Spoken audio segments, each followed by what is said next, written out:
seja muito bem-vindo. Está começando mais uma edição do Conversa que Rende. Vamos bater aquele papo bacana, vamos fechar o mercado financeiro, trazer as principais notícias, como é que a Bolsa andou, como é que foi o seu investimento essa semana. Vamos analisar e empacotar tudo para você aqui a partir de agora no Conversa que Rende. Hoje temos Thaís Souza com a gente, nossa assessora de investimentos da MacLeod. Tudo bem, Thaís? Bem-vinda. Tudo ótimo, Rafa, tudo ótimo. Estou muito feliz de estar aqui mais uma vez no Conversa que Rende. Simbora! Simbora, que legal. Bom, a Thaís fala, né? A gente escuta o sorriso dela no rosto. Fala, Caio César, nosso menino do dólar. Tudo bem, Caio? Fala, Rafa, tudo bem? Boa noite, Thaís. Boa noite, Pedro. Pô, o Caio fala demais, tá vendo? Já adiantou o nosso próximo convidado, Pedro Prado, nosso assessor de investimentos, sócio da MacLeod, especialista em renda variável. O cara sabe tudo. Tudo bem, Pedrão? Fala, Rafa. Tudo certo? Um prazer enorme aí estar participando, né, desse podcast aí com vocês. Fala, Caio. Fala, Thaís. Tudo bem? Muito bem. Vamos nessa. Bom, tivemos aí uma sexta-feira importante, né? Ibovespa subindo, invadindo aí os 121 mil pontos. E tivemos um apetite ao risco um pouco maior lá no exterior, né? Foi empurrado mais aí pelo setor financeiro, um pouco da frustração com os dados de emprego nos Estados Unidos, alimentou uma alta nas bolsas em Wall Street. Tivemos já a Europa, por exemplo, fechando em máximos, o estoque 600 bateu lá no alto, e isso foi influenciado pela cena aqui também no mercado doméstico, com as coisas um pouquinho mais calmas nessa semana, um pouco mais instável por conta de CPI, de alguns ruídos políticos, né? Tivemos altas nas ações da B3, do Banco do Brasil, na esteira aí do otimismo dos investidores com os resultados do primeiro trimestre que puxaram o setor financeiro para cima. Tivemos hoje também uma alta muito significativa em CCR, depois a gente bate um papo sobre isso, uma conversa sobre a entrada da Andrade Gutierrez em participação na empresa, que é parte espanhola. Enfim, um breve resumo, não tem um resumo tão perfeito e completo como o do Cadu, nem vou me atrever a isso, mas foi mais ou menos isso. A Bolsa tendo um destaque positivo nessa sexta-feira, subiu 2,6 aí durante a semana, e o real teve uma alta importante, né? Praticamente zerou a desvalorização acumulada em 2021. Vamos começar com o dólar, Caio? Traz aí para você essa movimentação do dólar, sua opinião, e como é que você viu esse movimento na semana? Bom, Rafa, o movimento de queda do dólar dessa semana foi influenciado por dois grandes fatores, né? O pessoal que acompanha o podcast sabe que a gente sempre fala de taxa de juros, e essa semana teve Copom. O Copom não fez nada de diferente, aumentou os juros em 0,75, que era o que ele já tinha dito na reunião passada, né? Falou que ia fazer e Mas fez. facilitou esse movimento do ingresso estrangeiro. Isso, né? Aumentou o prêmio de juros entre Brasil e alguns outros países que seguem como concorrência, né? Em desenvolvimento e desenvolvidos também, e aí melhora para a gente aqui a situação, vídeos aportes que já tivemos aí essa semana e semana passada, já considerando essa alta de juros. Isso iniciou aí a apreciação do real, né? Então no começo da semana, se eu não me engano, estava próximo dos 5,40, 5,44, chegou a bater 5,44, e no dia do Copom ele teve uma queda considerável. E no dia subsequente também, o Copom, se não me engano, foi na quarta, ontem ele chegou a cair, e hoje a gente teve um movimento que não foi de apreciação do real, foi por tabela, mas foi de depreciação do dólar. Eu acompanhei a abertura para a gente realizar algumas operações para alguns clientes nossos, e eu vi um movimento muito ligado ao índice dólar, né? Então a gente tinha, antes da divulgação do relatório de empregos americano, em que se esperava algo todo de 1 milhão de empregos, né? 980 mil, se eu não me engano, e veio, se eu não me engano, 280 mil. Então, assim, um número pífio próximo do que estava sendo esperado. E conforme as últimas tendências, quando o resultado não vem conforme esperado, o pessoal já acha que os Estados Unidos vai injetar mais dinheiro, depreciando o valor do dólar, melhorando algumas ações, né? Principalmente de tech, de financeiro, enfim. Então, a gente teve, logo de manhã, o dólar abriu subindo, se eu não me engano, 0,5 ou 0,10, mas estava ali sem nenhum movimento forte, E assim que saiu o Jobs Report nos Estados Unidos, o índice dólar tomou, enfim, segurou bastante do movimento. Só para a gente trazer os dados exatos, né, Caio? Tivemos uma expectativa que seriam gerados 1 milhão de empregos e tivemos apenas, entre aspas, né, entre muitas aspas, 266 mil empregos gerados. Então foi... assim, outro dado importante foi a taxa de desemprego, que foi a 6,1%. Perfeito. Então, assim, foi um pouco desapontador para o mercado. Será que eu posso colocar assim? Acho que estou correto, né? Perfeito. Acaba gerando uma perda do valor do dólar, né? É como eu falei, não foi o real se depreciou porque é o par real-dólar, mas o real se apreciou, né? Desculpa, porque é o par real-dólar, mas o que aconteceu efetivamente foi uma depreciação do dólar, né? Então, a gente vê um movimento, no momento que saiu o Jobs Report, teve um movimento muito rápido no índice dólar, ele estava no 0 a 0, ele já, sei lá, em 1 minuto ou 2 minutos estava caindo 0,30, depois, consequentemente, 0,50 e assim por diante. A gente seguiu o movimento, e se você der uma olhada hoje, fizer uma comparação do dia, você vai ver que o nosso dólar seguiu exatamente o movimento do índice dólar lá fora, o que clareia mais essa dúvida do movimento de hoje. Então, em linhas gerais, né, a gente teve esses dois movimentos influenciando bastante. Aí a gente vai ter que ver qual vai ser a resposta do Fed sobre esses movimentos, né? Eles até falaram alguma coisa hoje, dizendo que isso indicava mais a questão de que não precisava subir juros e tal, enfim, mas não se sabe se o governo efetivamente vai tomar mais ações para dar uma melhorada nesse Jobs Report, né? O pessoal já estava falando em gasto com infraestrutura, de que a infraestrutura precisa ser renovada nos Estados Unidos, que já envelheceu bastante, né? É uma infraestrutura que vem desde o New Deal, então, assim, tem muita coisa para ser discutida para saber se vai ter mais pacotes, se vai ter mais injeção de dinheiro, mas a verdadeira face do que aconteceu foi que o dólar perdeu o valor hoje no mundo.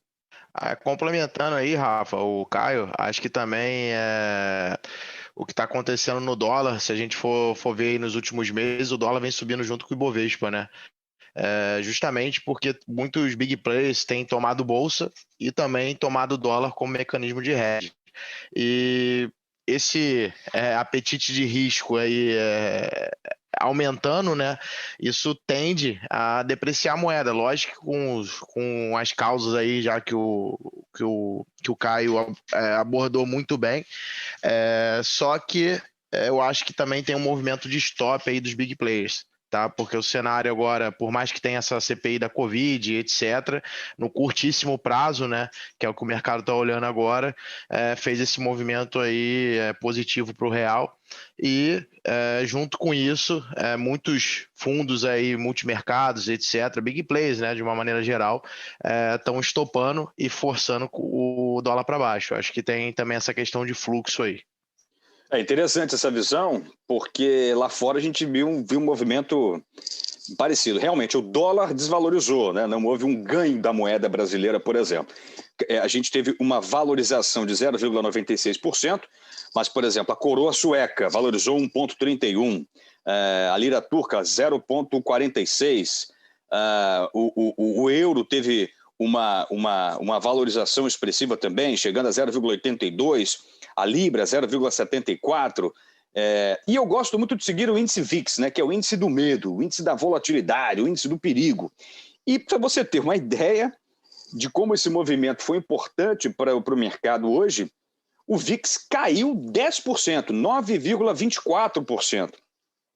Ou seja, é um índice que assim, faz com que essa volatilidade esperada, que faz com que os investidores busquem o dólar, né? Busquem a moeda de segurança, a referência mundial, eles estão com apetite, né? Isso mostra a fome de investimentos que temos hoje em dia. Aí você pode combinar com a alta liquidez dos mercados, tem dinheiro jorrando o mundo afora, trilhão de euro para cá, trilhão de dólar para lá, mas um índice VIX cair 10% quer dizer, opa, não temos tanto medo assim, vamos tomar risco lá fora.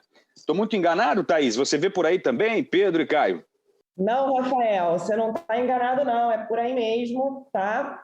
Essa semana foi uma semana interessante, né? A gente teve aí a alta do Copom, para quem não sabe, o Comitê de Política Monetária Nacional, o Comitê de Política Monetária, ele decide, né, se a taxa Selic ela se mantém, sobe ou desce, e como já foi colocado aqui hoje, a taxa Selic aumentou, agora ela está em 3,50, isso quer dizer que aqueles títulos pós-fixados, 130% do CDI, as LFTs, estão rendendo um pouquinho mais a partir de agora, né? E eu queria trazer aqui hoje, Rafael, um destaque, né, que continua para os fundos imobiliários, né? Eu, semana passada, abordei aqui os fundos ESG e os fundos de alto impacto, e hoje eu volto de novo a falar,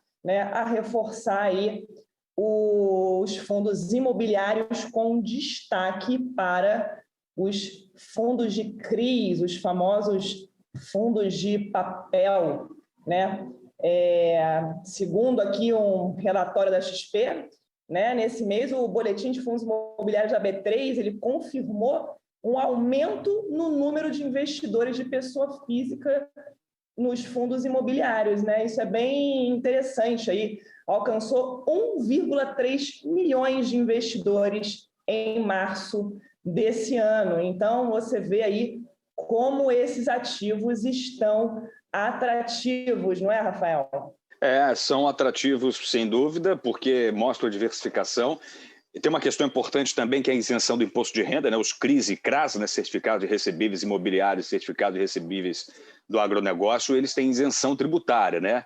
São papéis assim, de longo prazo e que vão se beneficiar de uma alta da Selic, sem dúvida nenhuma, porque eles estão atrelados aí a um prêmio de juros mais Selic, geralmente, né?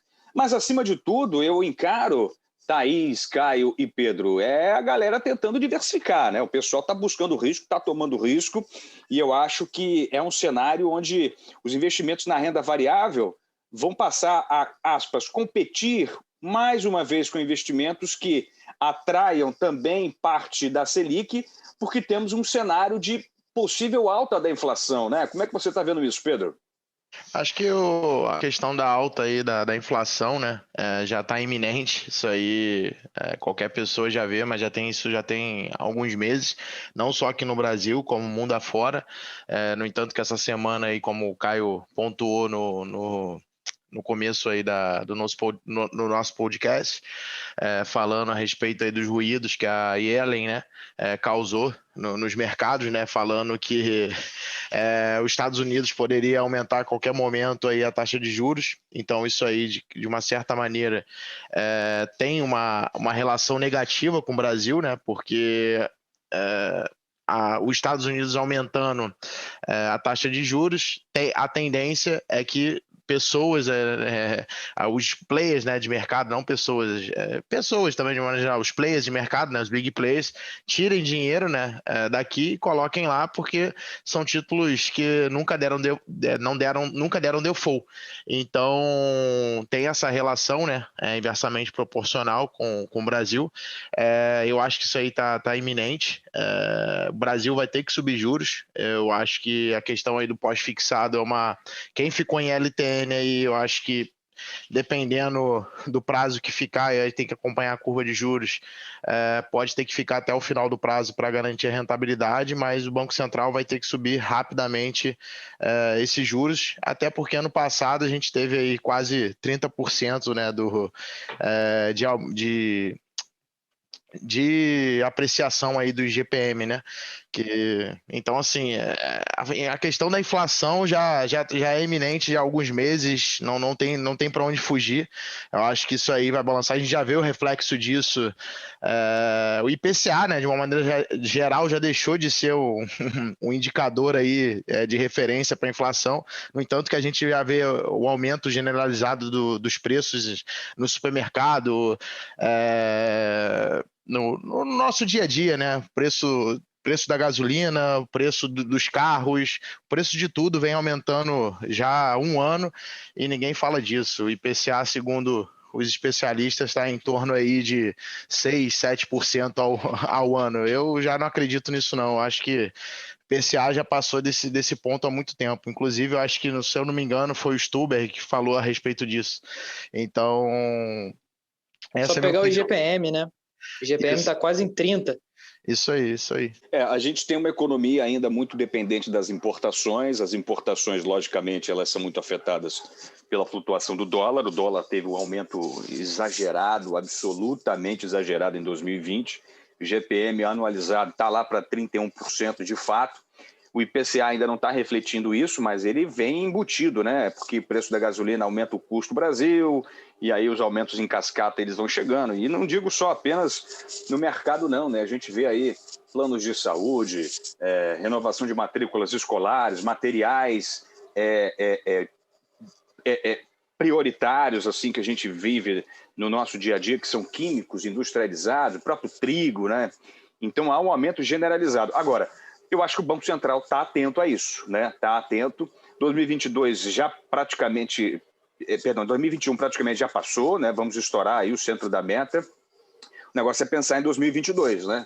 E eu acho que eles estão atentos a isso. Essa puxada na curva de juros, ela reflete isso bem. Agora, o Brasil precisa se ajudar, né? O mundo inteiro está vivendo um momento de retomada econômica. A China vai praticamente impulsionar um novo superciclo de commodities e o Brasil nada de ampliar sua vacinação, a economia nada de tracionar, um auxílio emergencial que não faz nem cosquinha na necessidade prioritária da população e que foi o que sustentou a nossa economia de um tombo ainda maior em 2020. Enfim, a gente precisa abrir o olho com as reformas, com a vacinação, porque senão o trem está deixando a estação e a nossa economia está ficando para trás. E agora o Pedro é um cara muito fino, né? Ele falou em default. Default é o popular calote, né, não, Caião? É o popular calote. Quando chega para a gente, aí é difícil até falar default.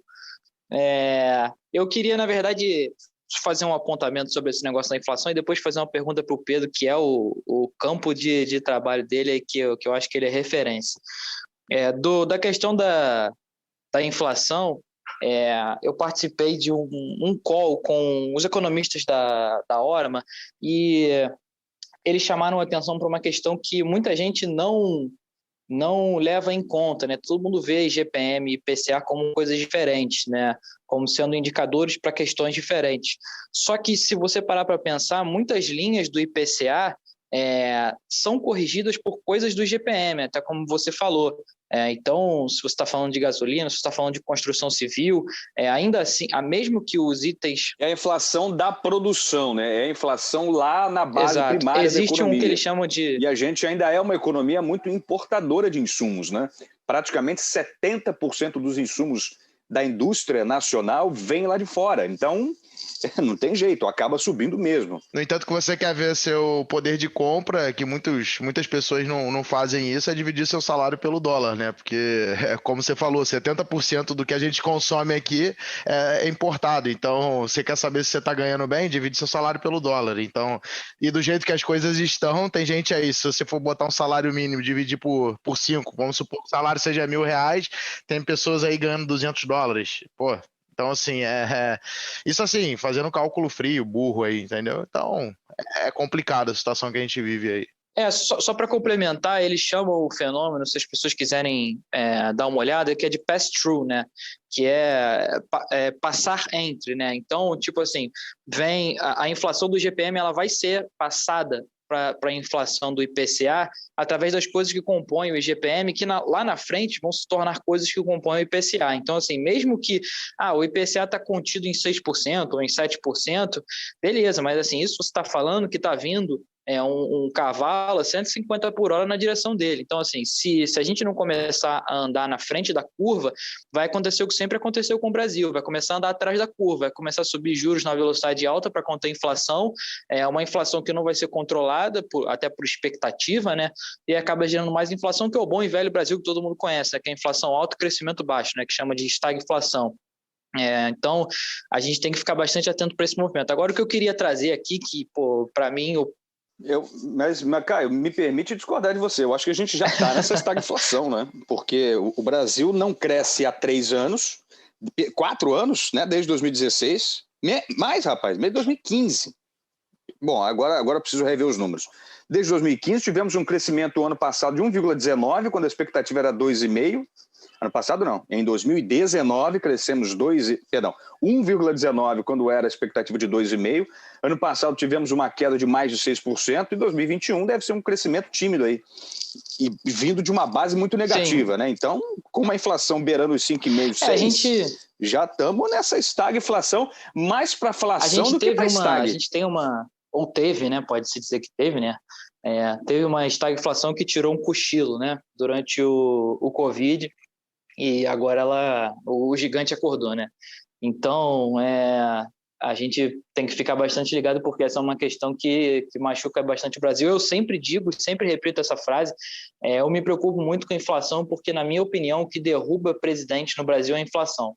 E você consegue tirar vários casos não só de presidente, mas de governantes que são removidos por inflação, porque a inflação é o que todo mundo sente, né? Você, as pessoas das classes mais altas, as pessoas das classes mais baixas, independente se você tem muito ou pouco, você acaba sentindo a inflação de alguma forma. Agora, uma pergunta que eu queria fazer para o Pedro é o que ele acha desse movimento do Ibov agora, né? Porque a gente teve uma correção, a gente ficou negociando num canal lá abaixo de 120 mil, e hoje a gente fez um movimento que parece ser, não sei se é um rompimento falso, mas que parece ser um rompimento da resistência que tinha no 121 mil, se ele acha que a gente vai andar agora, enfim, ou se ainda está muito difícil ou muito cedo para dizer. O Pedro, para mim, é referência. Eu ia até fazer essa pergunta no privado, mas já que estamos aqui, é bom todo mundo saber. Rapidamente, antes de pegar a opinião do nosso especialista em renda variável, eu queria saber a opinião rápida também da Thaís em relação a esse movimento, né, de inflação e dólar, e como é que isso se reflete aí na cabeça dos investidores, né? Tem muita gente preocupada. Como é que o pessoal está vendo a Bolsa, por exemplo? Tá na hora de entrar, Thaís? Como é que você vê? Fala, Rafael. Olha, pergunta capciosa essa, né? Porque a gente tem aqui um mestre na renda variável, que é o Pedro. Então, eu vou passar essa pergunta para ele, tá? Mas, analisando, né, assim, se eu fosse analisar pela alta que a gente teve, né, e que, inclusive, essa semana, um dos destaques foi realmente para o Ibovespa, né, que fechou em alta, inclusive, hoje, eu poderia dizer que talvez não seja um momento interessante, mas eu vou passar essa bola agora para o Pedro. Pedro, dá o seu veredito aí sobre isso. Então, Rafa, Caio, Thaís, né? Minha opinião, eu sou muito pessimista, né, com relação aos mercados globais de uma maneira geral. Eu acho que a qualquer momento essa injeção de liquidez, isso eu já falo tem 2, 3 anos, isso vai ocasionar grandes perdas aí para os investidores, eu não sei até que ponto. Tem essa questão aqui no radar no curto prazo, lógico, a gente tem que surfar o fluxo, etc. Eu acho que vamos esquecer essas partes, a parte fundamental, né, fundamentalista aí da Bolsa, e focar em fluxo. Eu acho que tem uma enxurrada de dinheiro aí entrando na Bolsa, isso digo de maneira global, não exclusivamente do Ibovespa. O Ibovespa está atrasado em relação a muitos mercados, né? Principalmente o S&P. Se a gente for ver o S&P aí, ele já rompeu o topo histórico, vem renovando máximas atrás de máximas. Está renovando, não só o S&P, Dow Jones, Nasdaq, está todo mundo estruporando. E a gente parado, justamente por conta do risco político, como sempre, né? Que está embutido, eu costumo dizer que é um risco incalculável em qualquer modelo matemático, né? O risco Brasil, que a gente vê a CPI da Covid, a reforma tributária que não tramita, a reforma administrativa, que são necessárias para trazer credibilidade.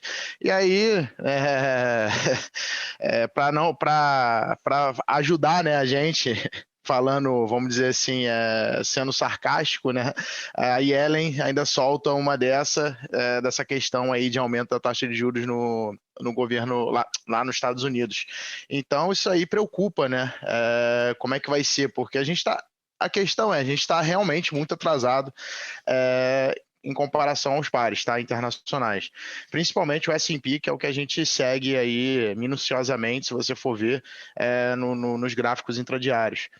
Eu acho que tem boas apostas aí na Bolsa. Se você for ver nesse último mês, aí, nesses últimos 2 meses, a bolsa, as blue chips, né, que a gente denomina as principais bolsas aí, os principais ativos aí, né, do Ibovespa, que a gente denomina blue chips, ficaram paradas, né, ou até desvalorizaram, como Banco do Brasil, Petrobras, com exceção da Vale, que também tem uma influência muito grande aí por conta do preço do minério de ferro, que vem explodindo, vem renovando máximas atrás de máximas também.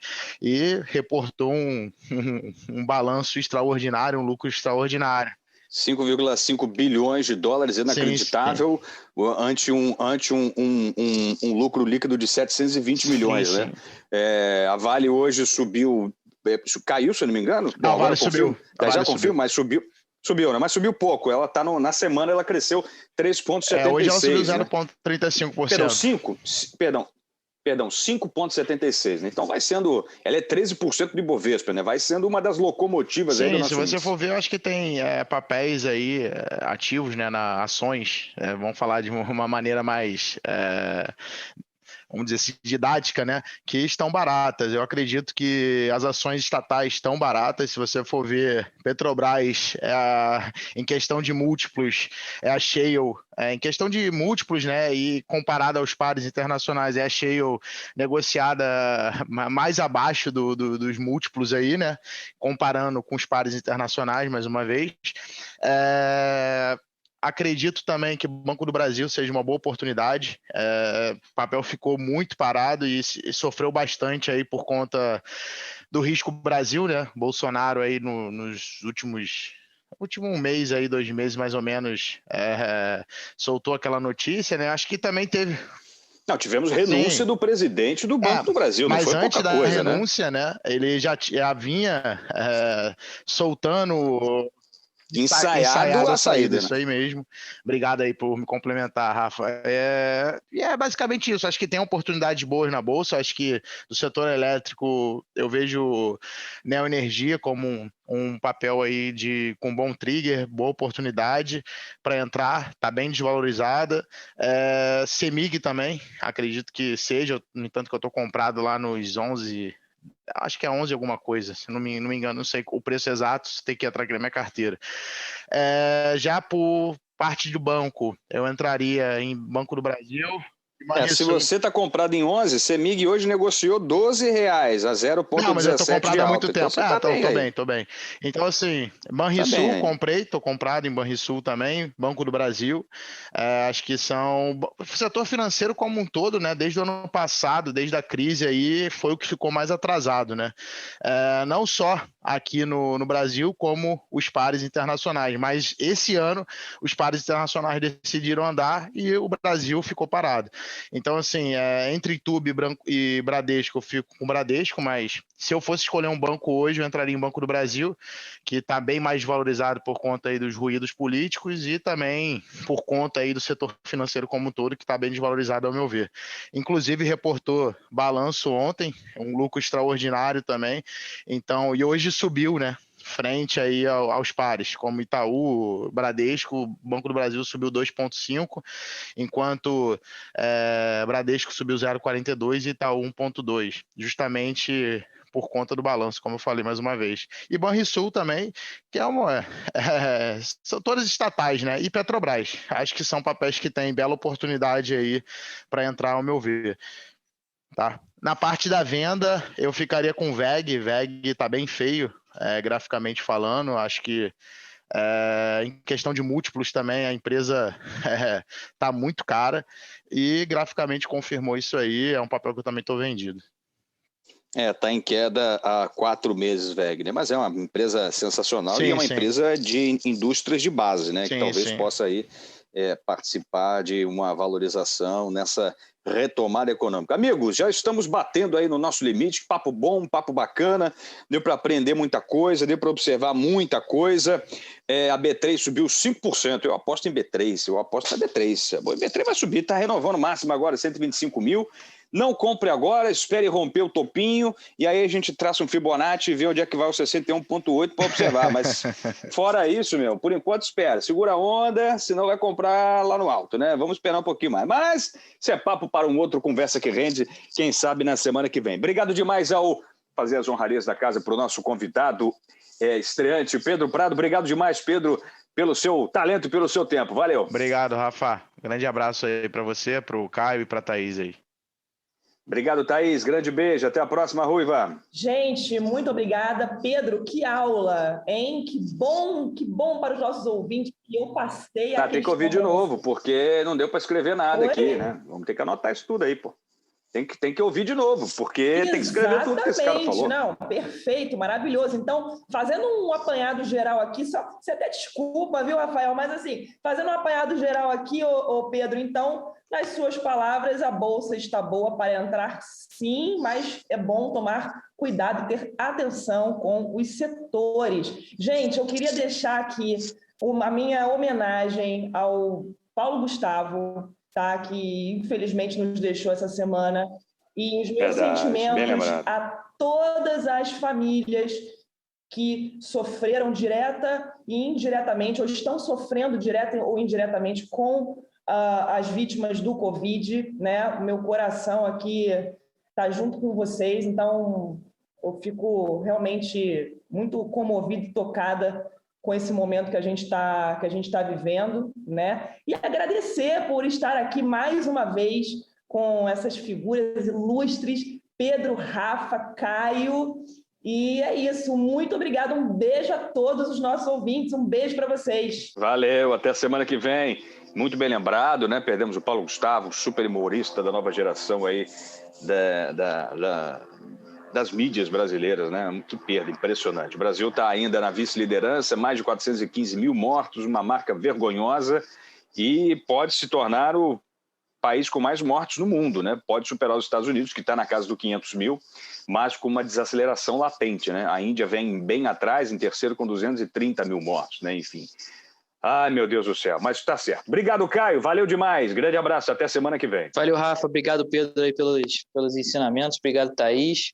E vamos até a próxima. Obrigado demais a você que esteve com a gente. E olha, queria rapidamente fazer um agradecimento, porque chegamos na casa de 4.000 downloads do nosso querido podcast Conversa que Rende.